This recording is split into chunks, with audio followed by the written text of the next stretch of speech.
this is the next installment, I'm sure that part of you is maybe starting to think about new possibilities, remember old possibilities.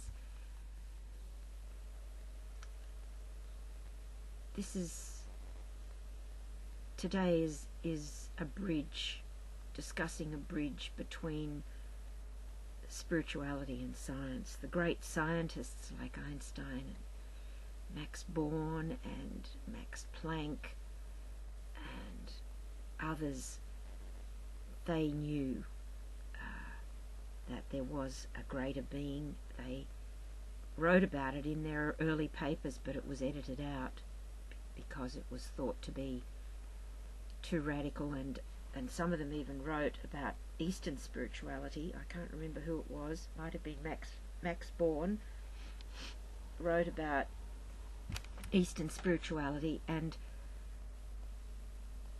back in the 70s there was a lot of books written, particularly one by Gary Zukav called The Dancing Wu Li Masters, and Friof Capra, who wrote The Tao of Physics, that linked the teachings of Hindu spirituality to Western science, especially quantum physics, where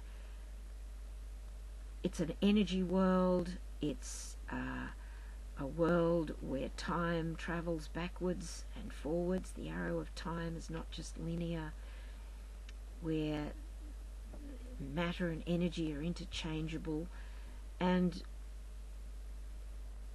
there was no conflict seen between there were alignments between Hinduism and similar concepts, and Eastern and Western science. But I don't think the same's been done with Western spirituality and Western science. But the more I've been guided through the Holy Manual, and it is a guided journey, very important. If you don't make the connection with the Divine Spirit, it'll be just words on a page. But the truth about the Holy Manual, which is really for another time, is that it's a portal.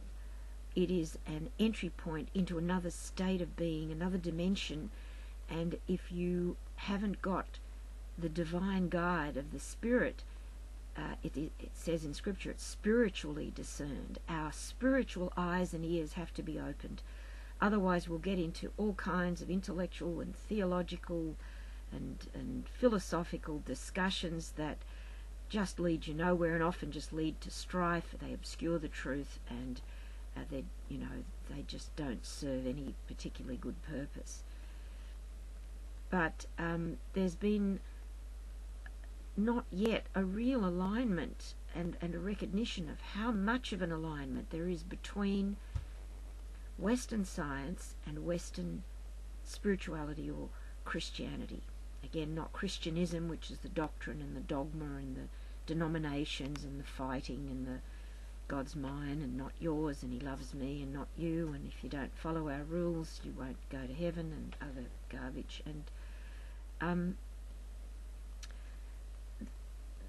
in my journeys through the Holy Manual, especially in the last few years since the Lord found me and since my spiritual eyes were opened, is the amazing overlap. And I'll just give you some samples just so that you get a sense of, just checking time, just so you get a sense of how awesome this is, and it could only be a God thing. Back in Genesis, the first thing God said, and he said it, sound waves that went out and created, that we have the power to do. He said, let there be light. Now that was not the sunlight. The sunlight, this was the first day, and the sunlight wasn't, and the moon and the greater lights didn't happen till the fourth day. So clearly it wasn't sunlight he was talking about, or that was being talked about, and it's a talk for another day. But we now know, 5,000 odd years later, that light and the electromagnetic spectrum of energy is the foundation of all matter. They didn't know that then, but we know it now. There are passages in Scripture, Joshua, Hezekiah, other places, where Isaiah, where the arrow of time, which is known at the subatomic level to not be linear, but to be able to travel backwards or forwards, it talks about time standing still. And in fact, it also talks about time going backwards. And so, again, those are things that couldn't be known. And one of the songs, the Psalms, talks about us being knit together in our mother's womb. Now, knit together is an interesting metaphor. No one knew about the DNA and the double helix. But the Lord said, I knit you together. I mean, he twisted up the DNA and mother and father's DNA. And it's just an interesting metaphor. Well, again, these bits on their own don't stand alone. But it's just to show a bit of a flavour. And there's a lot to be said about how the two, Western physics, subatomic physics, and so much of what's in Scripture being able to travel in different dimensions, and there being different dimensions, and Jesus walking through walls and walking on the water, all of which means that he was operating out of a different dimension and slowing down so that he could appear in this one, which is a slower, heavier dimension. And portals, you know, we accept wormholes and black holes and different universes and being able to travel from one universe to the other. So there's a lot to be said. But the thing I want to really highlight today is that all of our knowledge in the West, all of our knowledge is founded on the notion of consciousness. And we know in the scientific domain virtually nothing about consciousness. There's many theories, there's much talk in psychology and neurology and neuropsychobiology and everything else about, the brain chemistry, about the brain and, energy fields that the brain has, but we don't know about consciousness. Now, I just want to put this to you for you to meditate and contemplate and think about and test on your own experience, that what we call consciousness is an aspect of the divine. That consciousness is what links spirituality and science, because all of science is founded on something we know nothing about, which is our own consciousness. Because everything we know we've learnt through our consciousness, we become aware of through our consciousness. And it's the very same thing that we use to become aware of God and to become aware of spirituality. Only we don't understand what it is.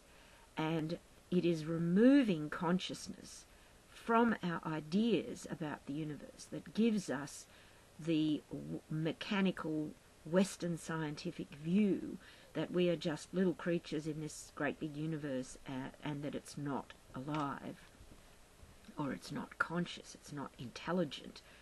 And all you have to do is just look at the notion that everything we know itself comes from consciousness, and that consciousness is what we call God in the spiritual domain, and that we have it. We're created, it says in Scripture, we're created in his image, their image. It says, let us create them in our image, male and female, which is a whole fascinating topic in itself. They're obviously male and female if we were created in their image, and we're male and female. And, of course, it's beyond gender as well.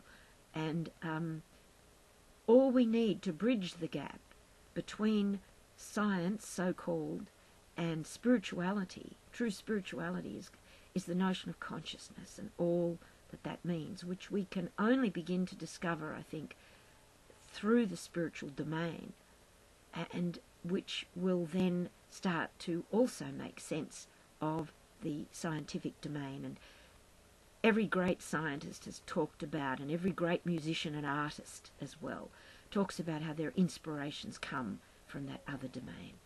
So consciousness is the bridge, consciousness is God, it's right in our faces, and we reflect it, and that's the only thing we need to add to our science, to link it to our spirituality, and to further encourage us to begin that journey, to know how we know, to know what we know, to know that we know, and to know that we are consciousness, divine consciousness, and a part of that ourselves. Have a beautiful day, good contemplating, good journeying, eat your peaches, and till next time.